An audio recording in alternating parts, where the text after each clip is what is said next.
Y bueno, vamos a ir a la palabra, como dice el dermatólogo, vamos al grano. No me entendieron algunos el chiste, googleenlo. Porque creo que el Señor quiere hoy al final que ministremos y profeticemos y oremos de una manera especial. Así que hemos estado compartiendo lo importante que es pasar de el solo querer algo a hacer algo. Hay una diferencia entre desear y estar determinado a alcanzar algo.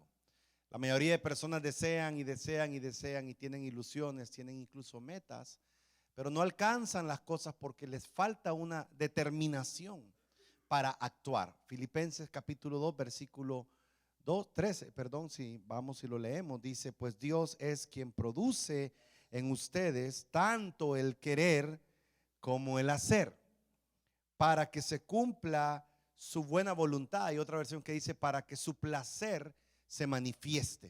En otras palabras, Dios quiere que te vaya bien. Dios quiere que estés bendecido.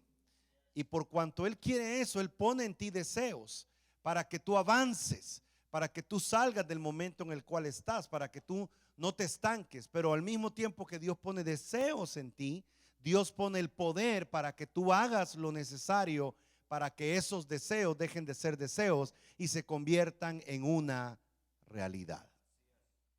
¿Cuántos de ustedes anhelan algo en el futuro? ¿Cuántos quisieran avanzar? ¿Cuántos quisieran ver su familia mejor, prosperar, tener salud? Ahora, entonces, pastor, si yo lo deseo, ¿qué hago para alcanzarlo? Precisamente de eso hemos estado hablando. Hay que hacer algo. Mira al de al lado, dígale: la clave está en hacer. En hacer algo, no solo desear algo. Y hablamos ayer lo importante que es dar el primer paso. Cuando tú quieres empezar un cambio, necesitas dar el primer paso. Toda maratón comienza con un paso, todo concierto comienza con la primera melodía, todo gran cambio en la vida comienza con una pequeña acción. Entonces tú te introduces a una nueva etapa en tu vida, y creo que ese es el desafío más grande de los seres humanos y de nosotros los cristianos, y es mantenernos en un modo de cambio todo el tiempo. Todo el tiempo debo de estar dispuesto a cambiar, todo el tiempo debo de estar dispuesto a que Dios me renueve mi manera de pensar para que yo pueda cambiar mi manera de vivir. Y dicho sea de paso, esa es la función y el trabajo de nosotros los pastores: ayudarles a ustedes a que puedan recibir un conocimiento de Dios, el cual se convierta en una práctica de vida, el cual te lleve a desarrollar hábitos correctos para que puedas tener sistemas de Dios en tu vida, para que logres lo que Dios quiere que logres, no solo tú, pero también tus hijos, tus nietos y tus futuras generaciones. Pero hay un problema cuando empezamos a cambiar, y vamos a hablar de eso hoy. Y el problema es que ponemos nuestra mirada atrás en lugar de ponerla adelante. Hay dos mujeres en la Biblia de las cuales Jesús dijo que había que recordarse. A ver quién me ayuda. Dos mujeres de las cuales él dijo que había que recordarse. ¡Tananana!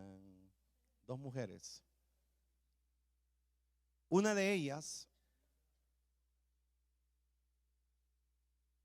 por ahí estamos, a ver, la cenita de los 2 denarios. Bueno, podría ser. Dijeron por acá la mujer de Lot. ¿Qué tal aquella mujer que le enjuagó a Jesús sus pies con sus lágrimas? Y también la que le derramó el perfume de alabastro. Jesús dijo: de esta mujer se va a hablar y se va a recordar donde se predique el evangelio. Pero hay otra mujer de la cual Jesús habló, y en el caso de la primera que estoy mencionando, esta mujer hizo algo muy bueno. Pero hay otra que Jesús dijo que había que recordar que no hizo algo tan bueno. Vamos a ir a la palabra porque de eso vamos a hablar hoy. Lucas capítulo 17, versículo 32. Ahora, cuando Jesús dice acuérdense de esta persona, hay que ponerle atención, porque por algo Él dijo que había que acordarse. Y Lucas 17, 32 nos relata de quién Jesús habló y dijo: acuérdense de la esposa de Lot. Ni siquiera mencionó su nombre. O sea que lo importante no era el nombre de esta mujer, sino lo que hizo. Y la Biblia registra, o no registra más bien dicho, el nombre de la mujer, pero por la historia sabemos que se llamaba Edith. Y el nombre Edith significa la que pelea por las riquezas. Entonces, Jesús dijo, acuérdense de lo que ella hizo. La pregunta es, ¿qué hizo? De lo cual nosotros debemos de acordarnos y de no hacerlo, porque al hacerlo nos puede pasar lo que a ella le pasó. Dice la Biblia que había un par de ciudades gemelas llamadas Sodoma y Gomorra, ciudades muy perdidas moralmente. Ciudades que habían levantado un clamor delante de Dios, pero no un clamor bueno, sino un clamor malo. Y Dios visita a Abraham, a quien había prosperado, y Dios le cuenta a Abraham lo que iba a pasar, que Dios iba a destruir esas ciudades. Y ahí debemos de entender nosotros que aunque hacer lo malo tal vez no trae una consecuencia inmediata, va a llegar el momento en que Dios se va a hartar de eso. Y Dios va a hacer un juicio. Y nosotros debemos de entender que como cristianos vamos a fallar. Pero una cosa es fallarle a Dios y otra cosa es tú vivir practicando un pecado que le falla a Dios. Entonces hay que tener el cuidado de no caer en esas prácticas de pecado. Tú puedes fallarle a Dios y Dios tiene misericordia y amor, pero cuando ya es algo que tú repetidamente haces y te corrompes en algo, tu tiempo de misericordia está contado. Entonces mejor uno arrepentirse lo más rápido que pueda para evitarse problemas. Y Sodoma y Gomorra es una ciudad de la cual Dios ya estaba harto y dijo, la voy a destruir. Y Lot le dice, Señor, pero vas a destruir al injusto con el justo. Si hay 50 justos en esa ciudad, el Señor le dice, si hay 50 no la destruyo. Y Abraham dice, difícil que hayan 50. Y si hay 45, Señor, tampoco la destruyo. Y así empezó Abraham a negociar con Dios hasta que llegaron al número 10. Si hay 10 justos, Señor, no la destruyo, le dijo el Señor. Y ahí se quedó la conversación. Entendemos que no había ni 10 justos porque Dios decidió destruir Sodoma y Gomorra. Y Dios le da un anuncio y una oportunidad a Lot. Y dice la Biblia, Génesis 19:12, leamos juntos. Dice, luego le advirtieron a Lot, tienes a otros familiares aquí, saca de esta ciudad a tus yernos, a tus hijos, a tus hijas y a todos los que te pertenezcan, porque vamos a destruirla. El clamor de esta gente ha llegado hasta el Señor y ya le resulta insoportable. Por eso Él nos ha enviado a destruirla. O sea, Dios siempre abre una puerta de misericordia y salvación para aquel que está dispuesto a obedecer. Dios abre siempre una puerta de oportunidades. Pero cuando se abre una puerta de oportunidades hay que entrar rapidito por allí, porque si no nos estamos exponiendo innecesariamente. Y cuenta la historia, si adelantamos al versículo 17, que cuando ya los habían sacado de la ciudad a la familia de Lot, uno de los ángeles le dijo, escápate, no mires hacia atrás. ¿Cuál fue la instrucción? No mires hacia atrás. Sal rápido y mira solo para adelante. Ni te detengas en ninguna parte del valle, huye hacia las montañas, no sea que perezca. Ahora la pregunta es, ¿por qué Dios le manda el mensaje a Lot y le dice no mires para atrás? Y esa es la pregunta que Dios te está haciendo hoy, quizá a ti también, o dando la instrucción. No mires para atrás. Que tu pasado solo sea una referencia mental de donde vienes, pero nunca que sea tu ancla que no te deja ir al futuro. Y cuando Dios le da la instrucción a Lot, le dice, cierto, de pronto tenías mucho atrás, de pronto hay recuerdos atrás, pero el atrás se va a destruir, no sirve para nada porque yo tengo algo mejor para ti. Y el problema de muchos de nosotros es que por estar viendo para atrás lo que tuve, lo que hice, lo que fue, lo que me hicieron, lo que me dañaron, en lugar de estar viendo para adelante, perdemos el tiempo, fuerzas y energía viendo para atrás. Y es triste ver personas estancadas en su pasado. Sus cicatrices son como heridas abiertas. Sus fracasos son como circunstancias actuales cuando ya no lo es. No mires para atrás. Y dice la Biblia que ocurrió algo. Génesis 19:26. Pero la esposa de Lot miró hacia atrás. ¿Qué le habían dicho que no hiciera? Que no mira. ¿Y qué hizo? O sea, desobedeció. Una sola instrucción le dieron, una sola, y no pudo obedecer esa sola instrucción. Y dice la Biblia que ocurrió algo y se quedó convertida en una estatua de sal. Cuando tú emprendes un camino hacia un cambio, cuando tú emprendes un camino con Dios, cuando tú emprendes una nueva temporada de tu vida, recuérdate, no pierdas tiempo viendo para atrás. Si tú vas a subir una escalera viendo para atrás, te vas a caer. Si tú te la pasas, y de pronto un ejemplo sería, si el windshield de tu carro fuera un espejo para ver hacia atrás, te estrellarías. Por eso es un vidrio que tiene un pequeño espejo de referencia. Pero la esposa de Lot, Edith, la que pelea por la riqueza, me imagino que sufrió sabiendo que todo lo que tenía lo estaba dejando atrás. Y por eso se convirtió en una estatua. ¿Pero por qué de sal? Cuenta la historia que esas ciudades de Sodoma y Gomorra muy probablemente están bajo las aguas del Mar Muerto en Jerusalén, en Israel, perdón. O por lo menos en las riberas. Y un mar, en el caso del Mar Muerto, no hay nada de vida porque su nivel de sal es casi 9 veces más que la de cualquier océano. O sea que ahí no hay vida. Dios deja un testimonio a través de la mujer de Lot que por mirar para atrás ella saló su futuro, lo mató. O sea que lo que tú estés hoy contemplando de tu pasado puede convertirse en el sepulcro de tu futuro. Por estar pensando en lo que era, lo que teníamos, de dónde venimos, el otro, y me acuerdo cuando antes. Y está bien tener recuerdos del pasado, pero tú no te puedes agarrar del pasado y quedarte anclado a él. Creo que la frase correcta sería: hay que honrar lo bueno del pasado, pero ser agresivos para conquistar el futuro. Y eso es lo que esta iglesia tiene que hacer en esta nueva temporada. Voy a dar un par de palabras proféticas al final, pastor, que ya Dios me habló de esto. Pero algo muy importante es cierto, lo que ha pasado ha sido glorioso, pero la gloria que viene es mayor, porque Dios va de gloria en gloria.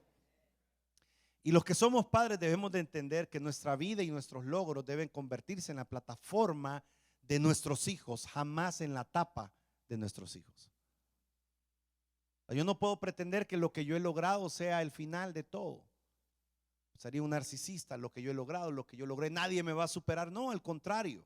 Jesús dijo: cosas más grandes que las que yo he hecho ustedes harán en mi nombre. Hasta el Señor dijo: yo quiero que ustedes hagan más. Eso sí, recuerden, yo sigo siendo el Señor.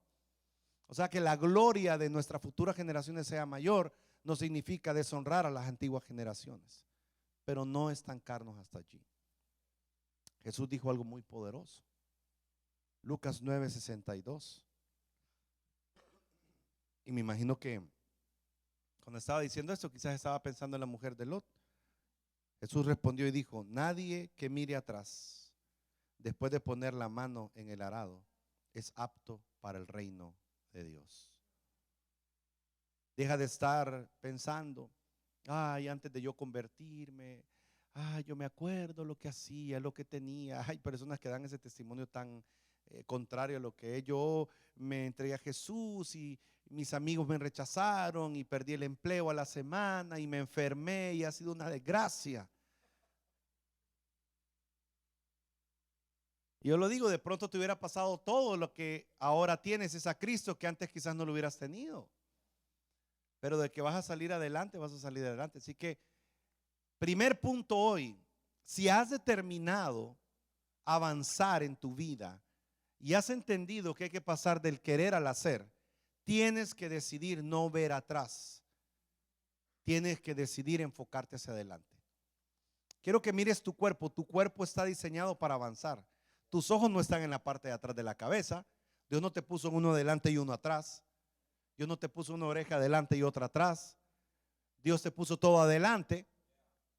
Tu estructura física está diseñada para avanzar, no para retroceder. Entonces levanta tus manos al cielo. Vas a hacer una oración conmigo. Dile: Señor, yo decido. Dilo fuerte lo siguiente: yo decido avanzar en el nombre de Jesús. Para atrás ni para agarrar impulso, dirían también. Voy para adelante. Ahora, cuando uno se determina a actuar y avanzar y darle con todo, te va a pasar algo que me pasó a mí en mi corta historia de CrossFit.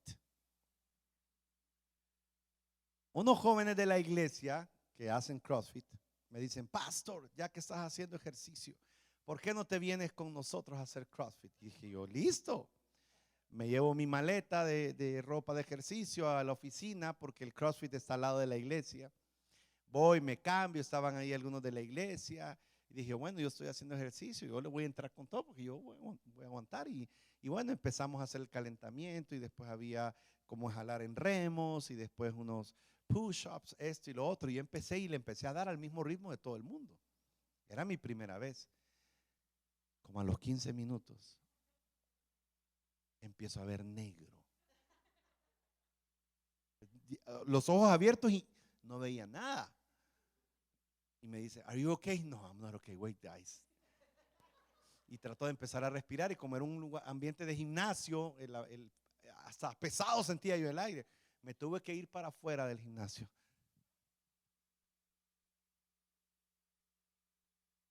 Con ganas de vomitar, casi me desmayo. Y tuve que hacer algo que hoy te quiero pedir que hagas cuando te canses. Respira profundo y recupera tus fuerzas. Se vale cansar. Después de unos 10 minutos de estar afuera, volví a entrar al CrossFit y seguí el ejercicio y terminé la mitad por lo menos de todo el proceso. Y esa fue mi primera y última vez en CrossFit por esta etapa de mi vida. Y me regalaron una camiseta del CrossFit que la uso para dormir. No es mi ejercicio. Tengo pies planos y eso me dificulta un poquito ese ejercicio. Pero de eso te quiero hablar hoy. De que cuando uno determina avanzar, uno debe de entender que se puede cansar. Es normal cansarse. Hasta nuestro Señor Jesucristo se cansó. Entonces no seas tan drástico contigo mismo. Date la oportunidad de cansarte algunas veces. Y no juzgues a aquellos que se cansan. Si alguien te dice, y nos pasa a nosotros: pastor, necesito un break. La primera reacción de uno como líder es: ay, ya. No, necesito un break.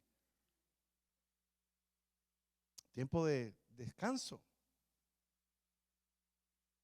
Así que es importante poder recuperar las fuerzas. Ahora, el cansancio más delicado no es el cansancio físico, sino el cansancio del alma. El alma se cansa también. Y la vida espiritual se debilita. Entonces hay que tenerle cuidado al cansancio. Y hay que saber cómo manejarlo y cómo. Quiero que haga ese ejercicio conmigo. Respire profundo, suelte el aire. Otra vez. Respire profundo y recupere sus fuerzas. Yo tengo mi Apple Watch y lo tengo seteado para que me recuerde que debo de respirar profundo. No sé cuántos de ustedes tienen ese app y dice breathe. Ok, y entonces cuando me acuerdo y me recuerda, porque la vida no es fácil. Y si tú quieres mantenerte avanzando y avanzando y avanzando y avanzando, te vas a cansar. Y eso le pasó a un personaje de la Biblia del cual te quiero hablar hoy. Él se llama Nehemías. Nehemías, un judío exiliado que trabajaba como copero del rey Artajerjes. Un día preguntó acerca de la ciudad de Jerusalén y de cuál era el estado, y le dieron noticias no muy alentadoras para él. Le dijeron: la ciudad está en ruinas, los muros están destruidos y las puertas han sido quemadas. Y dice la Biblia que él se conmovió. Y él, que no estaba en Jerusalén, sino que estaba en otro país, estaba estable, era el copero del rey, él decidió hacer algo. Cuando se necesita un cambio, se necesita alguien dispuesto a hacer el cambio. En tu casa, tú puedes ser el primero que produzca los cambios, aunque nadie quiera cambiar. Si en tu casa no hay expresiones de amor, empieza tú a expresar amor para que esa siembra produzca una cosecha.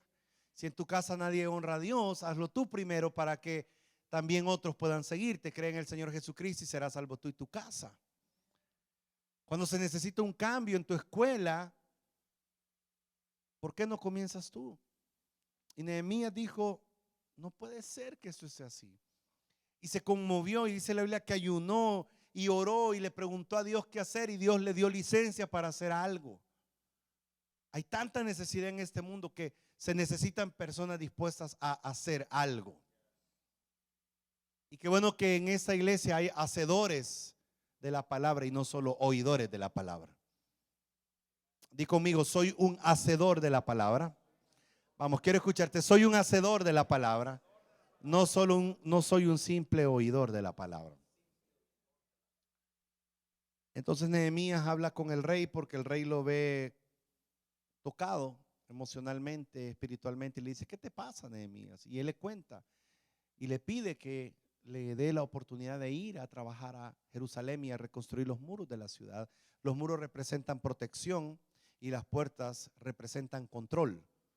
Nosotros necesitamos tener en nuestras vidas muros que nos protejan, y me refiero a personas que estén a tu alrededor, puede ser eso, y personas a quien tú le des cuentas.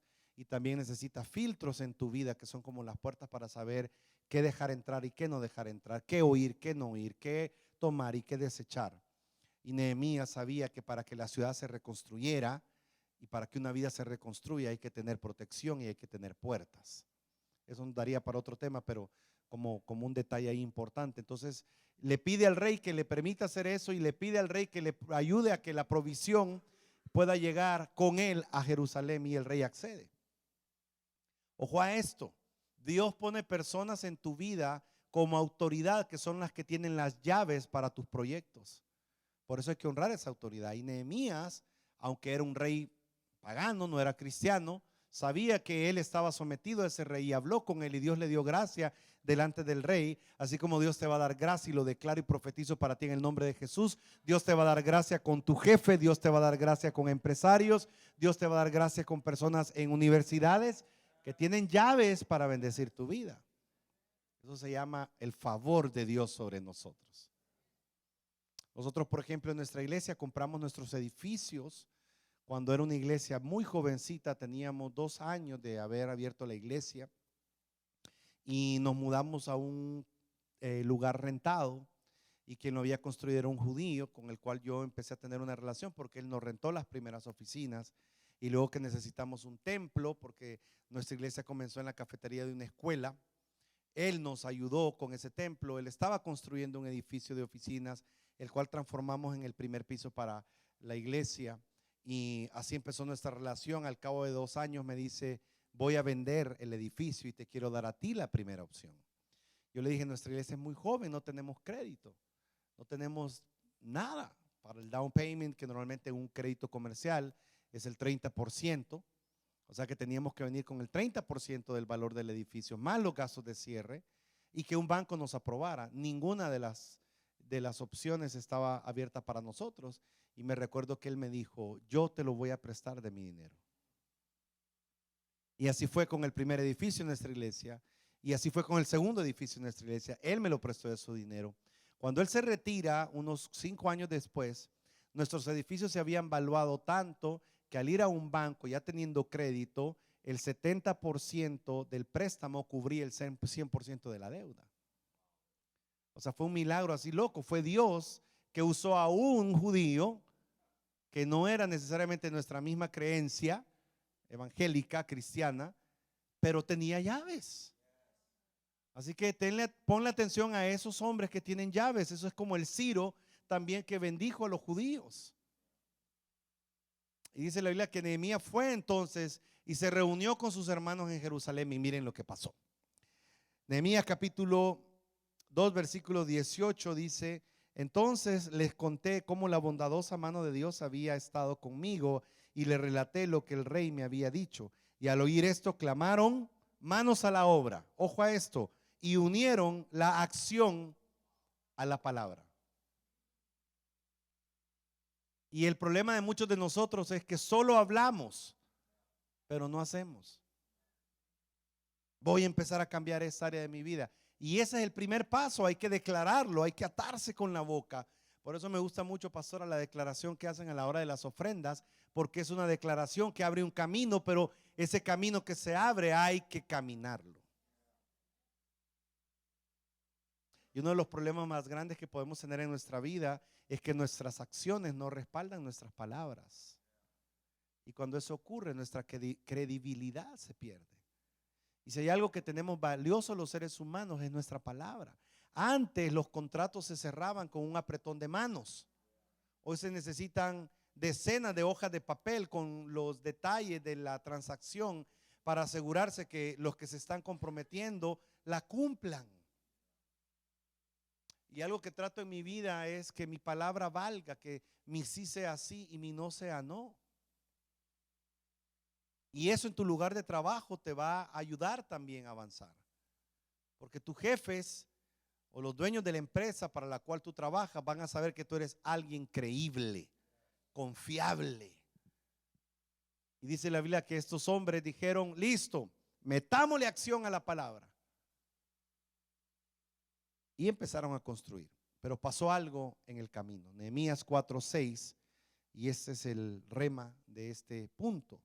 Continuamos con la reconstrucción y levantamos la muralla hasta media altura. ¿Hasta dónde habían llegado? Media altura. Pues el pueblo trabajó con entusiasmo. Pero cuando Sanbalat y Tobías y los árabes, los amonitas y los asdodeos se enteraron de que avanzaba la construcción de la muralla y de que ya estaba cerrando las brechas, se enojaron muchísimo y acordaron atacar Jerusalén y provocar disturbios en ella. Oramos entonces a nuestro Dios y decidimos montar guardia día y noche para defendernos de ellos. Por su parte, la gente de Judá decía, los cargadores desfallecen, pues son muchos los escombros, no vamos a poder reconstruir la muralla. ¿Qué pasó? Dijeron manos a la obra y empezaron. Y mi pregunta sería, ¿cuándo había más trabajo? ¿Al comienzo de la obra o a la mitad de la obra? Obviamente al comienzo. Pero al comienzo veían las cosas diferentes porque sus fuerzas estaban puras, porque tenían ganas, porque estaban animados. Terminan a la mitad y lo que pasa es que sus fuerzas se contaminaron. Algunas veces no es que no tenga fuerza, sino que tus fuerzas se contaminan. Y eso me recuerda cuando en high school teníamos un director en nuestra escuela que de verdad era especialista en caer mal. Y un grupo de mis compañeros dijeron, vamos a ponerle azúcar a la gasolina de su carro. Y ustedes saben que echarle azúcar a la gasolina del carro arruina el carro. Y montaron todo su plan. Yo solo fui testigo, hermanos, no me miren con esa cara de que mal. Pero algo pasó en el camino que el plan no se ejecutó. Porque si se hubiera ejecutado, otra historia hubiera sido. Para él y para nosotros, porque hubieran descubierto todo, seguramente. Y el problema algunas veces es que el diablo le echa azúcar a tus fuerzas. Y tiene que ver con lo que escuchas. Tiene que ver con las circunstancias que te rodean, lo que la gente te dice. Y tienes que aprender a filtrar y a ponerle puertas a tus oídos, filtros a tus pensamientos, porque el diablo va a querer desanimarte. El problema de esta gente no es que no tenían fuerzas y era un proyecto de Dios. El problema es que se contaminaron con lo que oyeron. Los enemigos los amenazaron. Y ojo a esto, cuando tú emprendas algo bueno, no toda la gente te lo va a celebrar. Va a haber gente que se va a poner en contra de ti porque te tienen envidia, porque no quieren que avances. Y comencemos por el diablo. Por favor, el diablo va a tratar de ponerte tropiezos en el camino. ¿Quién te crees tú? Mira, tu familia nunca han logrado nada, nunca han tenido mucho. Y ahora tú quieres ser un empresario, ahora tú quieres ser un profesional, ahora la iglesia pretende eso. ¿Qué se creen ustedes? ¿Qué nos creemos? Hijos del Dios Altísimo. ¿Qué nos creemos? Guerreros. ¿Qué nos creemos? Emprendedores. ¿Qué nos creemos? Vencedores. Y se dejaron contaminar y bajaron la guardia. Pero el líder Nehemías tomó acción. Y eso es lo que hay que hacer hoy. Y dijo Nehemías, ok, se cansaron, se les puso negra la mirada, como a mí en el CrossFit. ¿Qué hay que hacer? Respirar profundo y recuperar las fuerzas. Y Nehemías lo hizo en el mundo espiritual. Y miren lo que pasó. Versículos 14 al 17, capítulo 4, versos 14 al 17. Luego de examinar la situación, me levanté y dije palabras a los nobles y gobernantes y al resto del pueblo. No les tengan miedo. Acuérdense del Señor, promesas, que es grande y temible, y peleen por sus hermanos, por sus hijos e hijas, y por sus esposas y sus hogares. Una vez que nuestros enemigos se dieron cuenta de que conocíamos sus intenciones y de que Dios había frustrado sus planes, todos regresamos a la muralla, cada uno a su trabajo. O sea que ya las fuerzas se descontaminaron. A partir de aquel día, la mitad de mi gente trabajaba en la obra, y mientras la otra mitad permanecía armada con lanzas, escudos, arcos y corazas. Los jefes estaban pendientes de toda la gente de Judá, tanto los que reconstruían la muralla como los que acarreaban los materiales. No descuidaban ni la obra ni la defensa. Rema, cuando tú emprendes algo, tú tienes que cuidar tus fuerzas y tienes que proteger también tus pensamientos. O sea, pongo mi empresa y yo sé que el Dios poderoso me va a apoyar, pero debo de estar claro que va a haber oposición. Algunas personas malinterpretan la oposición, los problemas, las circunstancias negativas como una señal de que no es de Dios. Y alguna gente, no sé, pastor, pero alguna gente ha desarrollado ese dicho muy espiritualoide que dice: si es de Dios tendré paz. Mi pregunta es, ¿cómo Jesús pudo sudar sangre antes de ir a morir a la cruz? ¿Tenía paz en ese momento? No, no tenía paz, estaba angustiado. O sea que no necesariamente la paz es señal de que es de Dios, o la falta de paz es señal de que no es de Dios. No sé si estoy siendo claro con eso. Pero todo proyecto grande, todo nuevo emprendimiento te va a traer emociones de temor, de duda, de inseguridad. Los valientes no son aquellos que no sienten temor, los valientes son aquellos que con todo y temor avanzan. Les tiemblan las piernas, pero ahí van, vamos. Si Dios dijo vamos para adelante, lo vamos a lograr. ¿Cuántos de ustedes se acuerdan del día que se casaron? Normalmente uno, si se casó en una iglesia, está en el altar y la esposa o la prometida entra por la puerta. Yo me acuerdo que cuando Penny entró por la puerta, a mí me salieron maripositas en el estómago. ¿A cuántos de ustedes le pasó lo mismo? ¿Mm? ¿Por qué?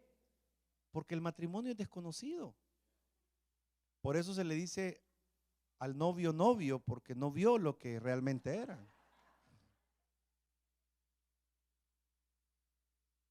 Este que me dice: pastor, a mí me la escondió. Yo no sabía que roncaba tanto esa mujer. Parece oso, pastor. No preguntó. Y la mujer: ay, pastor, yo no sabía que a mi esposo le olían los pies a queso. No me dijo nada. Pues que de novio uno no muestra la realidad, uno muestra lo más bonito.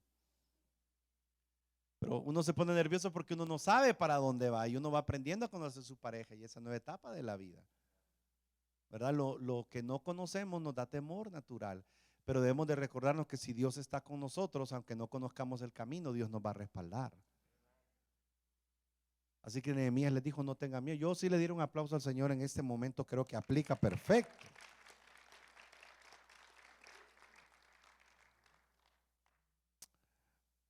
Y Nehemías los animó y les ayudó a que recuperaran las fuerzas, y la obra se terminó. El tropiezo fue a la mitad. Ojo a esto: normalmente a la mitad tus fuerzas o se debilitan o se contaminan si no tienes cuidado. Hay algunos de ustedes que están hoy acá con proyectos que dejaron en el pasado, porque las fuerzas se les acabaron o se les contaminaron. Y Dios está diciendo hoy, retoma tus sueños, retoma ese proyecto, porque yo lo puse dentro de ti. Y vas a terminar la muralla que quedó a la mitad.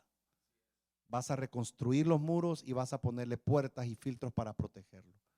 Y hay una promesa de Dios en Isaías capítulo 40, versículo 31.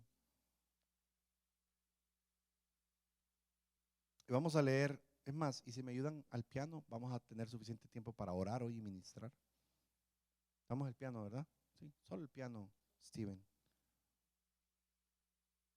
Isaías, vamos a leer del 40, versículo 28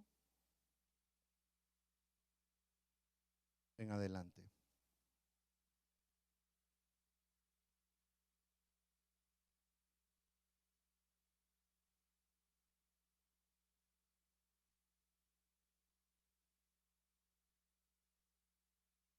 ¿Acaso no lo sabes? ¿Acaso no te has enterado que el Señor es el Dios eterno, creador de los confines de la tierra? No se cansa ni se fatiga, y su inteligencia es insondable.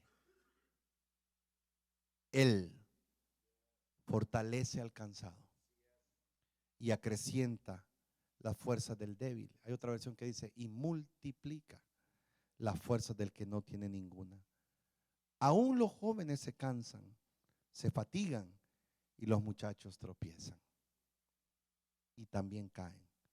Pero los que confían en el Señor renovarán sus fuerzas, volarán como las águilas, correrán y no se fatigarán, y no se cansarán. Wow. Ese es uno de los versos que más me gusta de la Biblia. Quiero decirte algo. No tengas miedo de esforzarte y quedarte sin fuerzas. No tengas miedo de entregarlo todo cada día, porque el Dios eterno que no se cansa, tu fuente de poder, te dice, si te quedas sin fuerzas, yo te voy a multiplicar nuevas fuerzas mañana.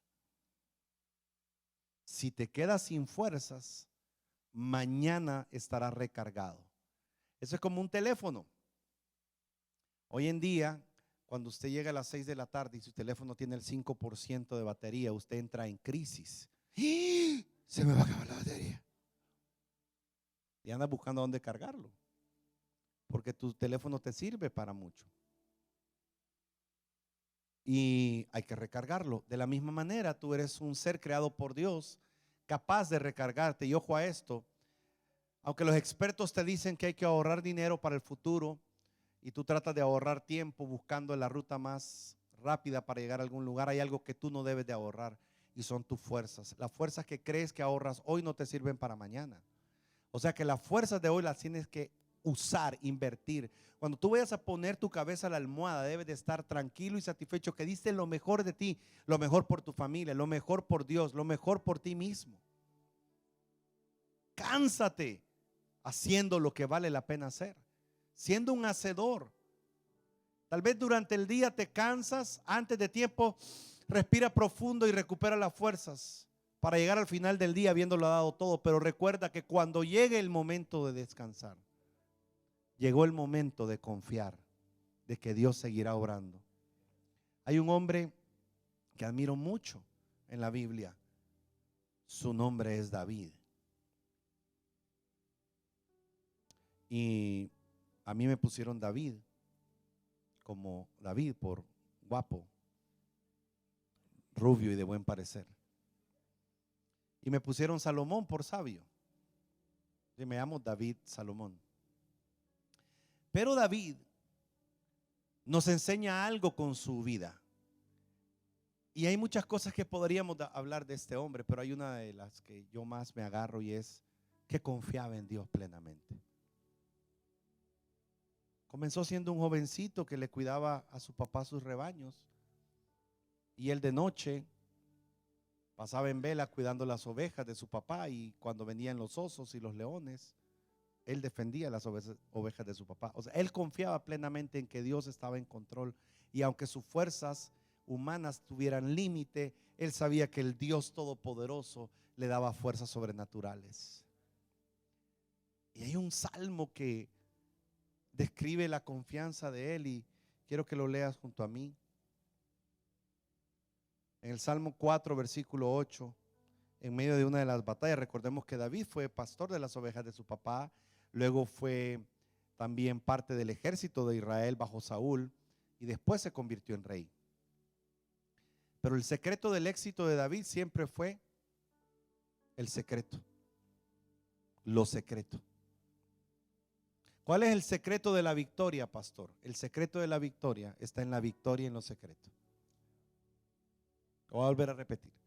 El secreto de la victoria está en la victoria en lo secreto. El secreto de la victoria está en la victoria en lo secreto. Cuando ores, dice el Señor, cerrada la puerta, ora a tu Padre que está en lo secreto. Y tu Padre que está en lo secreto te va a recompensar cuando otros estén viendo. Y no lo hace para que te vean, te hace para mostrar que Él está contigo. Y David, en una de sus luchas y batallas más difíciles, hizo esta declaración: en medio de la guerra, en paz me acuesto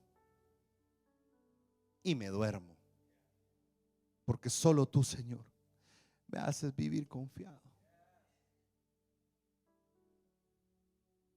David se gastaba sus fuerzas todos los días, pero en medio de la guerra, pasándole las flechas, las bombas, pum, pum, las metralletas, pues estoy exagerando un poco, pero en medio de todo eso David se acostaba, ponía su cabeza en la almohada y decía: en medio de la dificultad tengo paz y puedo dormir porque confío en el Señor. Porque cuando yo dejo de hacer porque ya no puedo, Él sigue haciendo. Cuando tú has hecho todo por tus hijos, Dios sigue haciendo por tus hijos. Cuando se ha hecho todo en tu lugar de trabajo y hay problemas y ya lo diste todo, Dios se va a encargar de solucionarlo. Y David nos da ese tremendo ejemplo. Dormir por lo menos 7 horas en la noche es un acto de fe. No cometas el error de pensar que trabajando más de lo que tu cuerpo da. Creo que las horas productivas del ser humano son como 16 horas. Trabajamos 8 y 8 las puedes usar para todo lo demás. Manejar, tus hijos, esto y lo demás, pero no te pases de 16 horas. 16, 17 máximo, para que te queden entre 7 y 8 horas para descansar. Por ejemplo, yo comienzo mi rutina normalmente a las 4:30 de la mañana. Yo sé que a las 8:30 tengo que parar. Tengo que parar, y parar incluye el teléfono. Para empezar además ya no me dan la fuerza, ya a las 8:30 soy así como el teléfono te dice low battery. Yo puedo tratar de seguir y un día lo puedo lograr, 2 días lo puedo lograr, pero acumulando mi cansancio puedo afectar mi vida y caer en estrés. Y algunos de ustedes no tienen estrés, tienen es 4, es 5, es 6, es 7, es 8, es 9, es 10. Sumado a eso, cometemos un error que es un pecado y tiene que ver con el día de reposo. Hay 10 mandamientos y muchos cristianos ni siquiera los conocen. Yo no digo que me los sé así de memoria totalmente, pero casi que. Amarás al Señor tu Dios con todo tu corazón, alma, mente, fuerzas, ¿verdad? No tendrás dioses ajenos, no matarás, no hurtarás, no adulterarás, no darás falso testimonio. Pero si usted revisa los 10 mandamientos, dice el Señor: respetarás el día de reposo. Y en la sociedad moderna que vivimos hoy, la gente trabaja 7 días algunas veces. no descansan un día. Y eso no tiene que ver con la ley, eso tiene que ver con un principio de Dios. Dice la Biblia que Dios trabajó 6 días y descansó uno, y algunos de nosotros pensamos que podemos más que Dios. No, y el Señor dice, guarden el día de descanso. Es un acto de fe. Trabajar 6 días y descansar uno es como vivir con el 90% porque el diezmo se lo das a Dios. Hay gente que diezma y no respeta el día de reposo y no prospera. Y esa es la razón por la cual no prospera, porque no confías plenamente en Dios. Hay algunos que respetan el día de reposo y no diezman, tampoco funciona. Es la combinación de los dos. Diezmo y respeto el día de reposo. Hay una empresa que es un modelo en esto de respetar el día de reposo. Es Chick-fil-A. Y no lo hago para que vayan a comprar y comer ahorita, porque no sé si hay aquí en bueno, entonces sí, hablemos de ellos con libertad. Ellos tomaron la decisión desde el primer domingo que abrieron su primer restaurante, no abrir el domingo. Y su dueño, en el libro Coman Más Pollo, dice: honrando a Dios y manteniendo nuestra lealtad a Él, decidimos cerrar los domingos. Y así también le damos la oportunidad a nuestros empleados de descansar un día, de estar con su familia y de poder adorar a Dios. Ellos cierran todos los domingos, 52 días al año. El 14% del año están cerrados. Y es la cadena número 1 en su rubro de venta de pollos. En el 2018, Chick-fil-A incrementó sus utilidades el 17%. En el 2019 incrementó sus utilidades el 16%. Algunos dirán, a ver, eso no me cuadra. Abren menos días y venden más. El día de reposo, el día de honor a Dios y el día de dependencia de Dios, porque así se traduce, el día de dependencia y de honor a Dios y de confianza en Dios, tiene un misterio, hermanos. Cuando tú confías en Dios, de que Dios es el que prospera, Dios honra tu fe. Así que mira lo que te estoy diciendo. Te estoy hablando de una serie de acción. Dale con todo. Just do it. Trabaja, invierte tus fuerzas al máximo. Cuando te cansas en el camino, recupera las fuerzas y sigue para adelante. Eso sí, también te estoy diciendo. Descansa y reposa, porque vale la pena. Y quiero terminar diciendo lo siguiente. Cuando tú lo hayas dado todo y honestamente te hayas esforzado y parezca que te vas a quedar en el camino, Dios te va a enviar ayuda.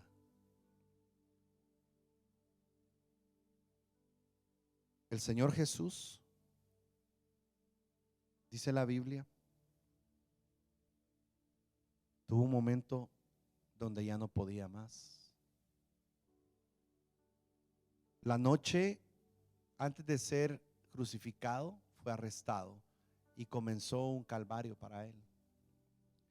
Fue abusado, golpeado, flagelado, azotado al siguiente día. Y no solamente eso, lo hicieron cargar su cruz. Llegó un momento en que ya no aguantaba, él estaba totalmente drenado, debilitado. Y miren lo que dice la Biblia que pasó en Marcos 15, 20. Después de burlarse de él, le quitaron el manto y le pusieron su propia ropa. Por fin lo sacaron para crucificarlo. Y uno que pasaba por ahí de vuelta del campo, un tal Simón de Cirene, padre de Alejandro y de Rufo, lo obligaron a llevar la cruz. Me impacta mucho cuando la Biblia dice un tal Simón de Cirene. Pero cuando el padre en el cielo, que estaba llorando al ver a su hijo sufriendo, vio que su hijo ya no podía, mandó a un tal Simón. Quiero recordarte algo. en tu momento más oscuro, en tu momento de mayor dolor, en tu momento de mayor temor, donde pienses que tal vez no lo vas a lograr, te aseguro que Dios te va a mandar un tal Simón. Dios va a mandar a alguien que te ayude, algún familiar, algún amigo, algún hermano, algún incluso desconocido, para que tú no te quedes a medias, porque Dios sabe que estás dando lo mejor de ti, porque Dios sabe que has hecho lo más que has podido y ya no tienes fuerza. Dios va a mandar quien cargue tu cruz. Y no me refiero a la suegra, ¿ah? La cruz no es esa. Pero tú tienes que estar dispuesto a darlo todo y a honestamente reconocer cuando ya no puedas.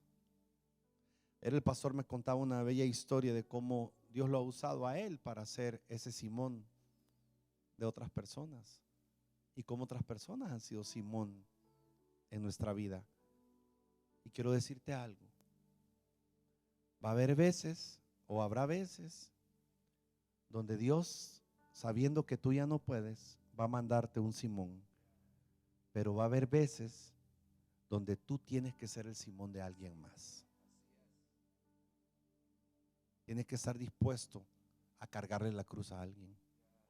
Y venir a la iglesia, servir todos los domingos, tener tu grupo en casa, hacer lo que hacemos, es cargarle la cruz a alguien.